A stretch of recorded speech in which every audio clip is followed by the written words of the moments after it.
መጽሐፈ ምሳሌ ምዕራፍ 24 ልጄ ሆይ በክፉ ሰዎች አትቅና፣ ከእነርሱ ጋርም መሆንን አትውደድ። ልባቸው ግፍን ታስባለችና ከንፈራቸውም ሽንገላን ትናገራለችና።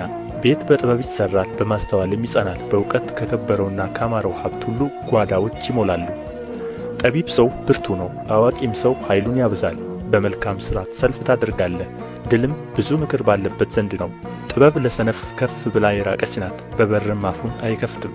ክፉ ለማድረግ የሚያስብ ተንኰለኛ ይባላል። የስንፍና ሐሳብ ኀጢአት ነው፣ ሰዎች ፌዘኛውን ይጸየፉታል። በመከራ ቀን ብትላላ ጉልበትህ ጥቂት ነው።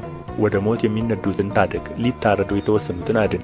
እነሆ ይህን አላውቀውም ብትል ልቦችን የሚመረምር እርሱ አያስተውልምን? ነፍስህንም የሚመለከት እርሱ አያውቅምን? ለሰውስ ሁሉ እንደ ሥራው አይመልስለትምን?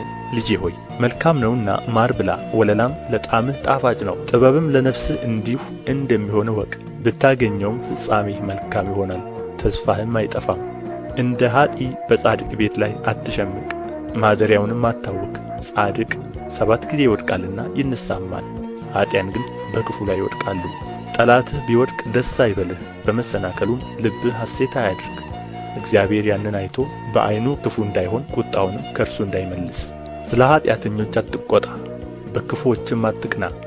ለኀጢአተኛ የፍጻሜ ተስፋ የለውምና የኀጥኣንም መብራት ይጠፋልና። ልጄ ሆይ እግዚአብሔርንና ንጉሥን ፍራ፣ ከዓመፀኞችም ጋር አትደባለቅ። መከራቸው ድንገት ይነሣልና ከሁለቱ የሚመጣውን ጥፋት ማን ያውቃል? እነዚህ ደግሞ የጠቢባን ቃሎች ናቸው። በፍርድ ታደላ ዘንድ መልካም አይደለም። ኀጥኡን ጻድቅ ነህ የሚለውን ወገኖች ይረግሙታል፣ አሕዛብም ይጠሉታል። የሚዘልፉት ግን ደስታ ይሆንላቸዋል፣ በላያቸውም መልካም በረከት ትመጣላቸዋለች። በቀና ነገር የሚመልስ ከንፈርን ይስማል። በስተ ሜዳ ሥራህን አሰናዳ፣ ስለ አንተ በእርሻ አዘጋጃት። ከዚያም በኋላ ቤትህን ሥራ። በባልንጀራህ ላይ በከንቱ ምስክር አትሁን፣ በከንፈርህም አታባብለው። እንዳደረገብኝ እንዲሁ አደርግበታለሁ፣ እንደ ሥራውም እመልስበታለሁ አትበል። በታካች ሰው እርሻ አእምሮ በጐደለው ሰው ወይን ቦታ አለፉ።